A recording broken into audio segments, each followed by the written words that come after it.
말씀을 읽도록 하겠습니다. 요한복음 16장 13절에서 14절 말씀입니다. 다 같이 읽겠습니다. 시작. 그러나 진리의 성령이 오시면 그가 너희를 모든 진리 가운데로 인도하시리니 그가 스스로 말하지 않고 오직 들은 것을 말하며 장래일을 너희에게 알리시리라. 그가 내 영광을 나타내니 내 것을 가지고 너희에게 알리시겠습니다. 아멘. 앉아주십시오. 제가 한번 기도하겠습니다.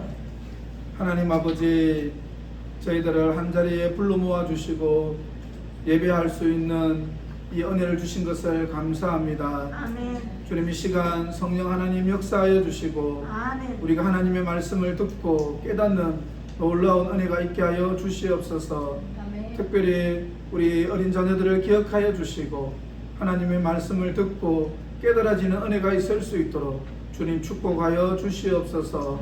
이 모든 기도를 살아계신 예수님의 이름으로 기도합니다. 아멘. 여러분, 한 주간 평안하셨습니까? 아멘. 지난주에 신의 악단 너무 감동적이었죠? 예. 참, 아까 전도사님께서 기도하시면서도 말씀하셨는데 우리가 자유롭게 이렇게 찬양하고 예배할 수 있다는 것이 얼마나 큰 축복인가를 깨닫는 그런 귀한 시간이었던 것 같습니다. 이 주일 예배가 지금까지도 지금까지 은혜로운 예배였지만 날마다 주님을 갈급하고 또 사모하는 마음으로 우리가 온 마음을 다해서 예배할 수 있는 그러한 참된 예배가 될 수 있기를 주님의 이름으로 축복합니다.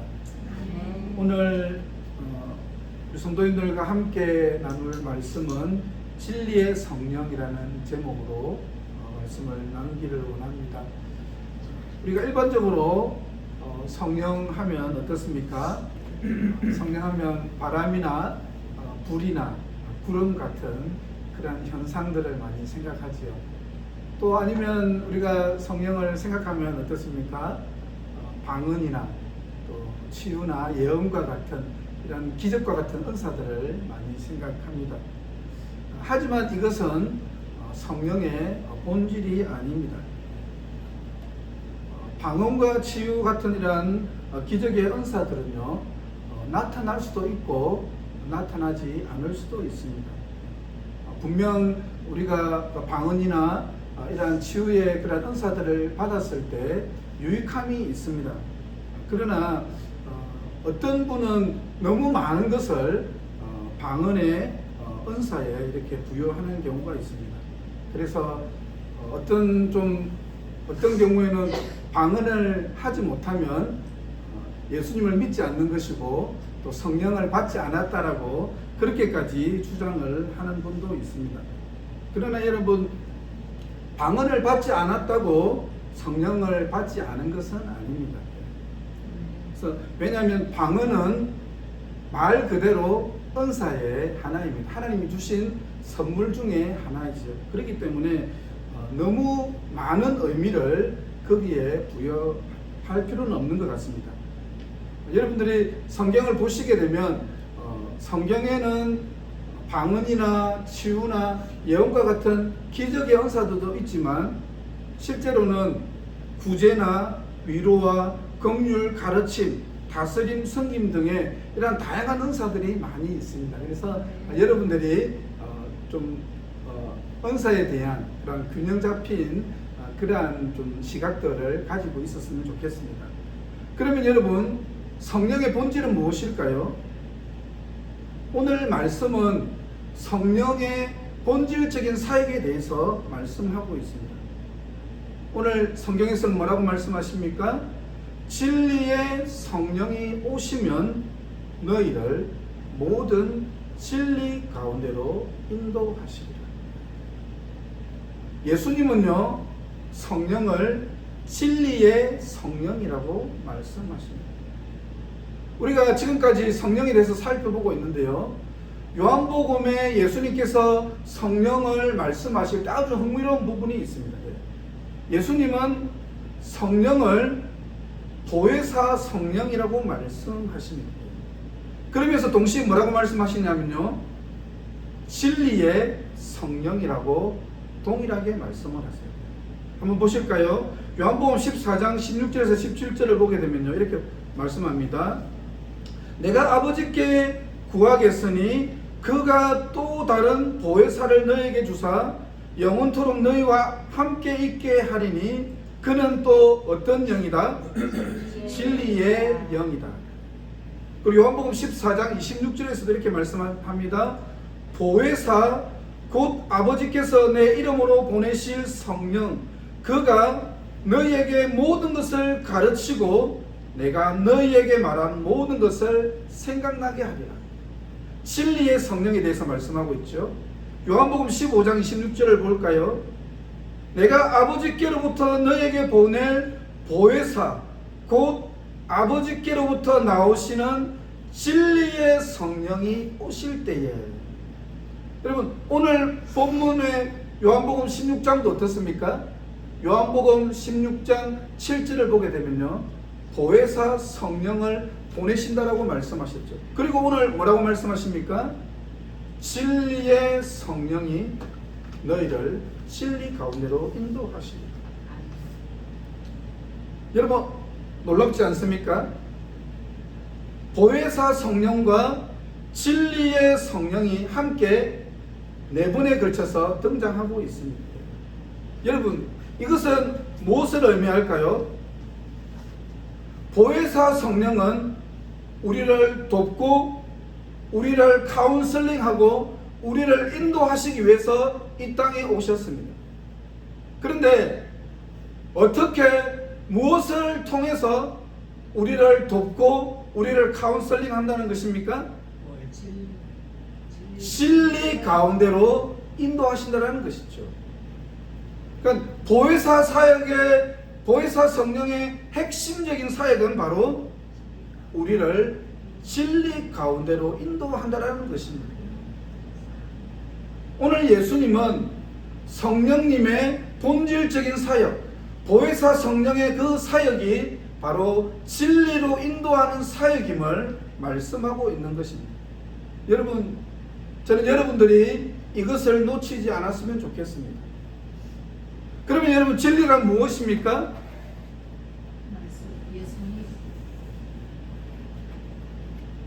진리를 말씀이라고도 할 수 있고, 저는 예수 그리스도를 진리라고 하겠습니다. 왜냐? 하나님의 말씀이 예수 그리스도께로 향하고 있기 때문에 그렇습니다. 그래서 예수님은요, 당신이 참된 진리임을 계속해서 반복해서 말씀하고 있습니다. 어떨 정도로? 귀에 딱지가 앉을 정도로, 잔소리처럼 예수님은 계속해서 반복해서 자신이 정말 하나님이 보내신 참된 진리임을 반복해서 말씀합니다. 나는 생명의 떡이다. 나는 세상의 빛이다. 나는 양의 문이다. 나는 선한 목자다. 나는 부활과 생명이다. 나는 길이요 진리요 생명이다. 나는 참 포도나무이다. 아멘. 여러분, 예수님이 우리에게 참된 만족을 주시는 분이십니다. 아멘. 예수님이 어두운 세상에서 빛을 주시는 분이십니다. 아멘. 예수님은요, 길을 잃은 우리에게 방향을 주시는 분이십니다. 아멘. 예수님은요, 험한 세상에서 우리를 돌보십니다. 예수님은요, 죄와 사망에서 우리에게 승리를 주시는 분이십니다. 아멘. 예수님은요, 우리에게 영원한 생명을 주십니다. 예수님은요, 허무하고 무기력한 삶에서 우리에게 소망을 주시는 분이십니다. 아멘. 예수 그리스도가 진리이십니다. 내가 곧 길이요 진리요 생명이니 나로 말미암지 않고는 아버지께로 올 자가 없느니라. 여러분, 예수 그리스도를 붙잡으시기 바랍니다. 그런데 여러분, 세상적인 가치관은 어떨까요? 세상적인 가치관은요, 이 세상은요, 진리 대신 예수님을 거부합니다. 요한복음 1장 9절에서 11절 말씀을 한번 볼까요? 다 같이 한번 읽어보겠습니다. 시작. 참빛 곧 세상에 와서 각 사람에게 비추는 빛이 있으나니 그가 세상에 계셨으며 세상은 그로 말미암아 지은 바 되었으되 세상이 그를 알지 못하였고 자기 땅에 오매 자기 백성이 영접하지 아니하였으나. 예수님은 진리시죠. 예수님은 빛이 되시죠. 그러나 세상은 진리 대신 예수님을 거부했습니다. 그리고 세상의 가치관은요, 이 세상은 지금도 예수님을 거부합니다. 그렇기 때문에 예수님을 거부하기 때문에 진리의 영이신 성령을 받아들일 수가 없습니다. 그래서 요한복음 14장 17절을 한번 볼까요? 요한복음 14장 17절에 이렇게 말씀합니다. 그는 진리의 영이라 세상은 능히 그를 받지 못하나니 이는 그를 보지도 못하고 알지도 못합니다. 세상은 진리 대신 성령을 능히 받을 수 없다라고 그렇게 말씀하고 있습니다. 왜 그렇습니까? 이는 그를 보지도 못하고 알지도 못합니다. 세상은 진리의 성령을 보지 못하지요. 왜 그렇습니까? 세상적인 가치관은 물질 중심적인 가치관이죠. 하지만 성령은 눈에 보이지 않는 영적인 존재입니다. 세상적인 가치관을 가지고 있으면 영적인 감각이 닫히게 되죠. 그렇기 때문에 진리의 성령을 볼 수 없고 받아들일 수가 없는 것이죠. 그리고 세상은 그를 알지도 못합니다. 여기서 모른다는 것은 무엇입니까? 알지 못한다는 것은 지식적으로 알지 못한다는 것이 아니죠. 인격적으로, 관계적으로, 경험적으로 알지 못한다는 것이죠. 그렇기 때문에 세상은 능히 진리 대신 성령을 수용할 수 없습니다. 그래서 세상적인 가치관과 영적인 가치관은 서로 충돌하게 되죠. 세상 나라와 하나님의 나라는 충돌하게 됩니다. 세상적인 가치관은 물질과 성공과 쾌락을 추구합니다. 하지만 성령은 어떤 것을 추구합니까? 거룩하심과 사랑과 진리를 추구하죠. 그리고 성령은 세상에 오셔서 우리의 잘못된 가치관과 우리의 죄를 책망하십니다. 그렇기 때문에 세상은요, 본질적으로 본능적으로 성령을 거부하고 배척하는 것입니다. 여러분, 우리는 이러한 진리를 거부하는, 성령을 거부하고 예수 그리스도를 거부하는 세상적인 가치관 속에서 살아가고 있습니다. 그것이 현실이죠. 우리는 물질이 없으면 살아가기 힘든 물질 중심적인 세상에서 살고 있습니다. 그렇지 않습니까? 이러한 세상 속에서 성령님은 어떻게 우리를 진리 가운데로 인도하실까요? 첫 번째로 성령은요, 우리를 책망하시고 우리의 죄를 깨닫게 하시고 우리를 회개케 하셔서 우리를 진리 가운데로 인도하십니다.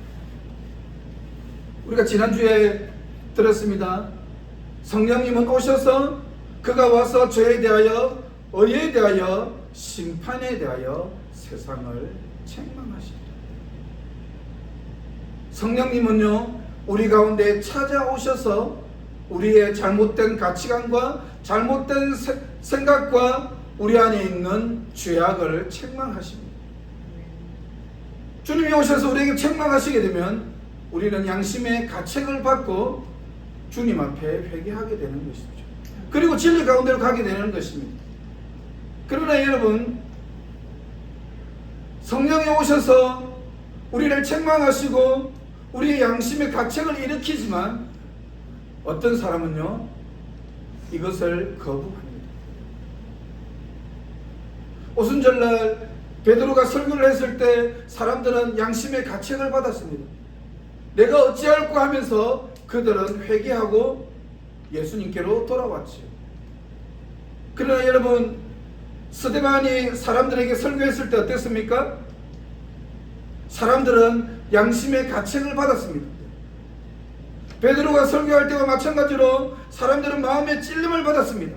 양심의 가책을 받았습니다. 하지만 여러분, 사람들은 어떻게 했습니까? 스데반을 향하여 이를 갈았더라.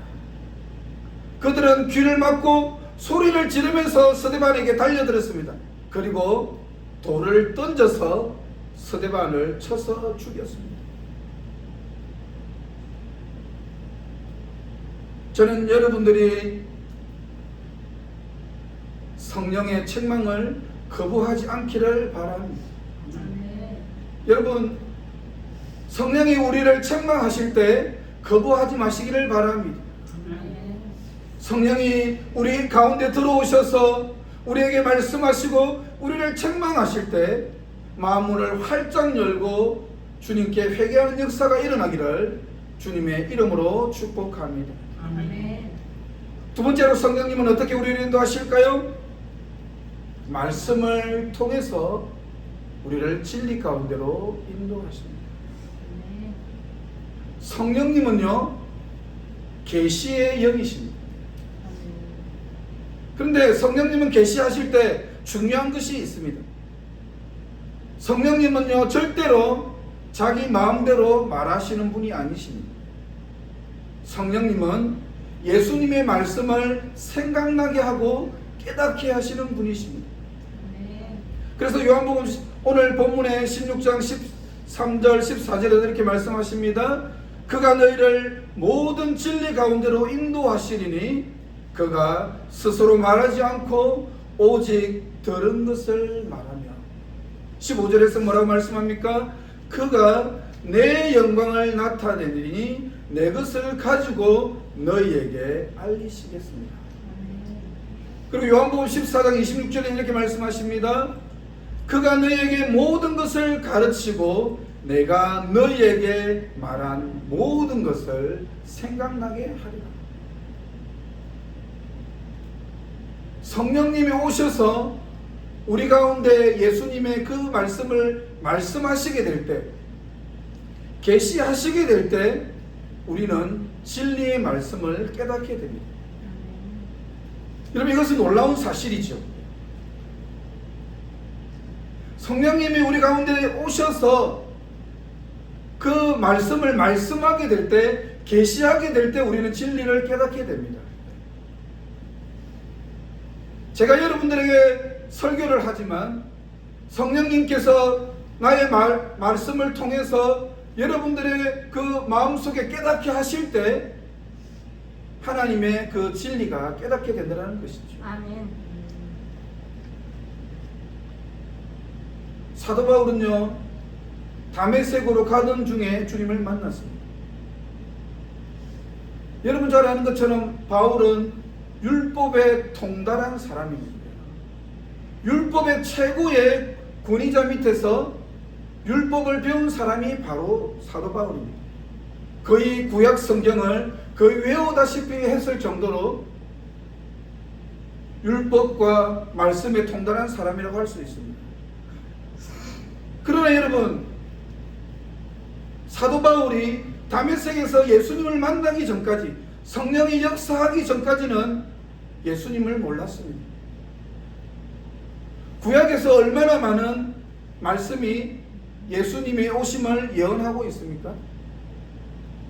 그러나 바울은 성령이 역사하시기 전까지, 그의 눈에서 비늘이 벗겨지기 전까지 예수가 하나님의 아들이신 것을 몰랐지요.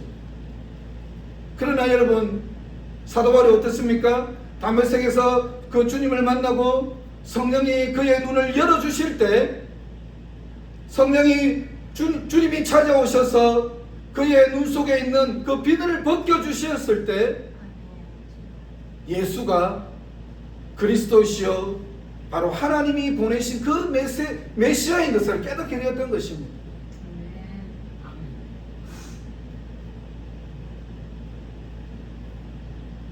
여러분, 베드로도 마찬가지입니다. 베드로도요, 성령을 경험하기 전까지는 어떻습니까? 예수님이 십자가에 달려서 처형된다고 했을 때 베드로는 좀 속되게 말하면 난리를 쳤습니다. 난리를 피우면서 절대로 그런 일은 일어나서는 안 된다라고 난리를 떨었죠.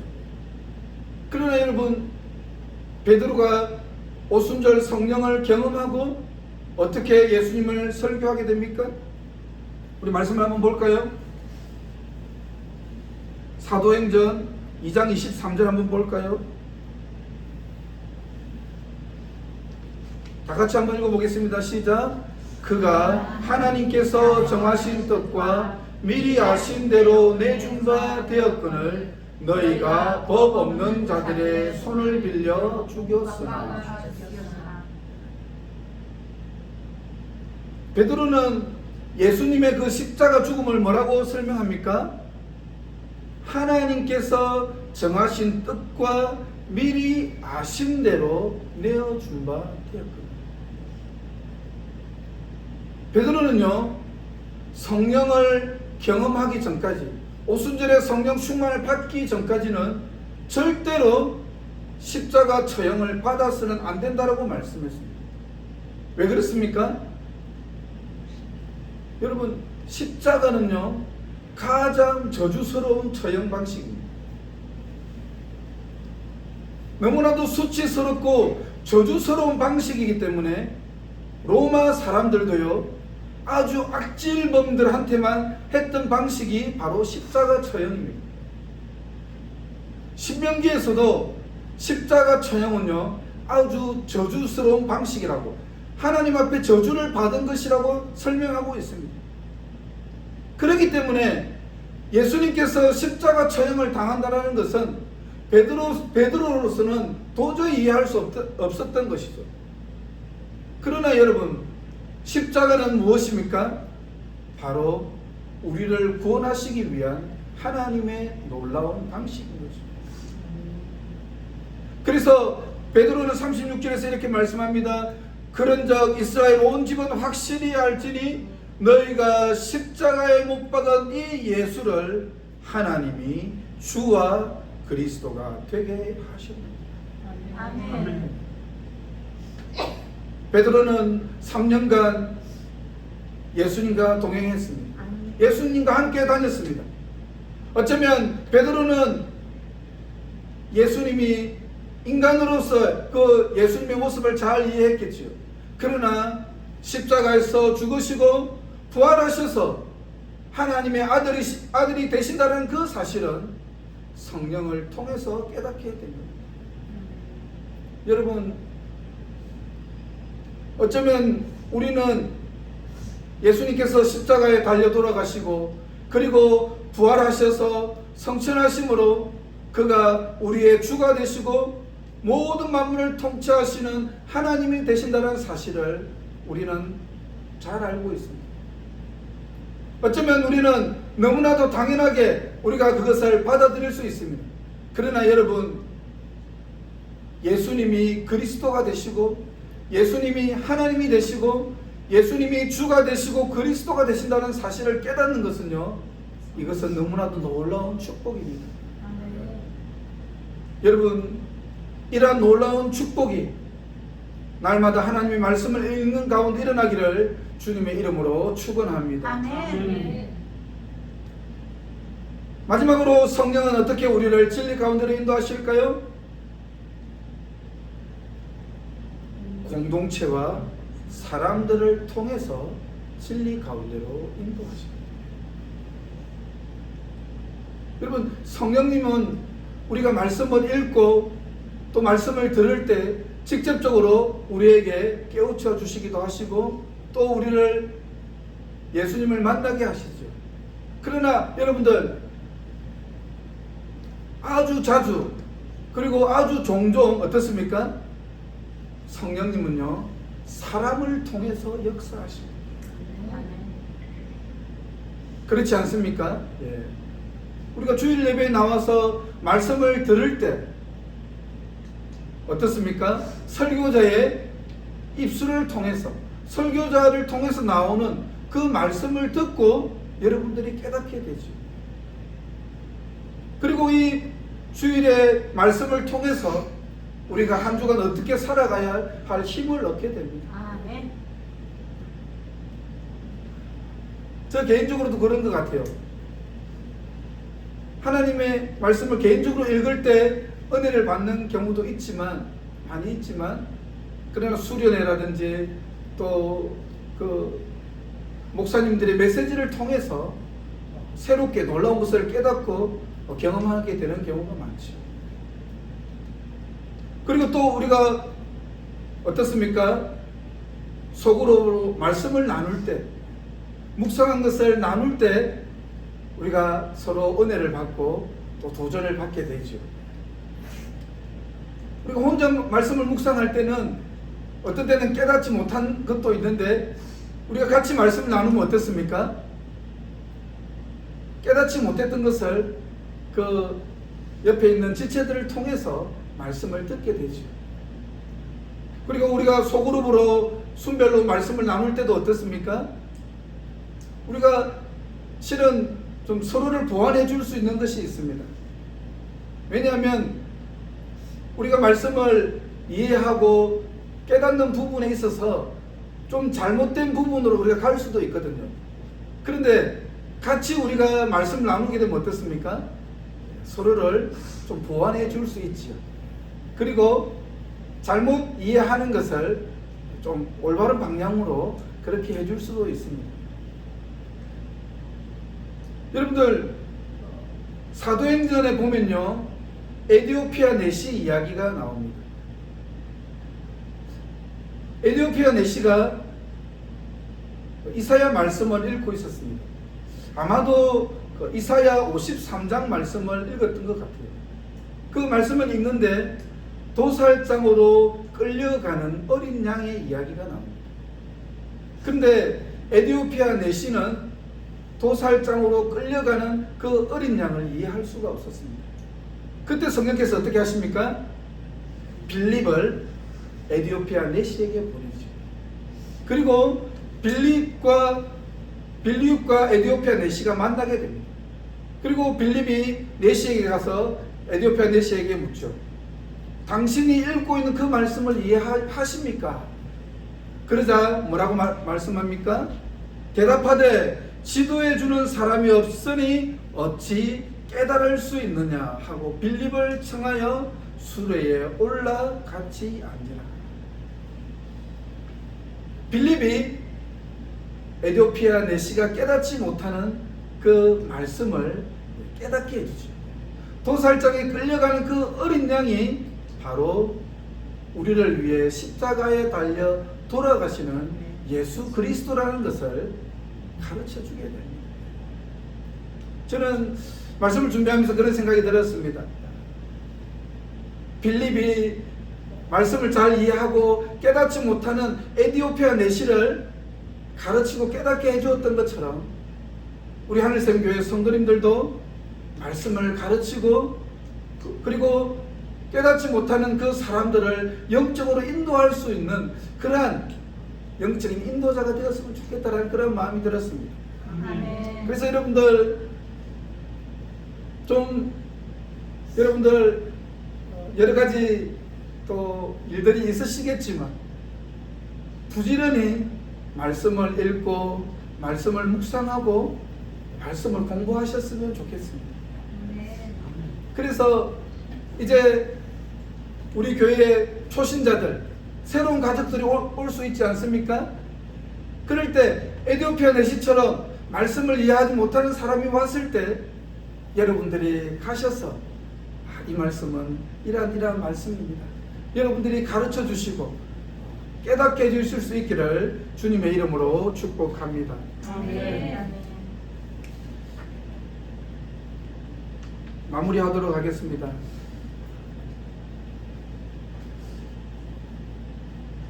성령 하나님께서 우리 가운데 오셔서 역사하시게 될 때 우리는 하나님의 말씀을 깨닫고 또 우리는 진리 가운데로 가게 됩니다.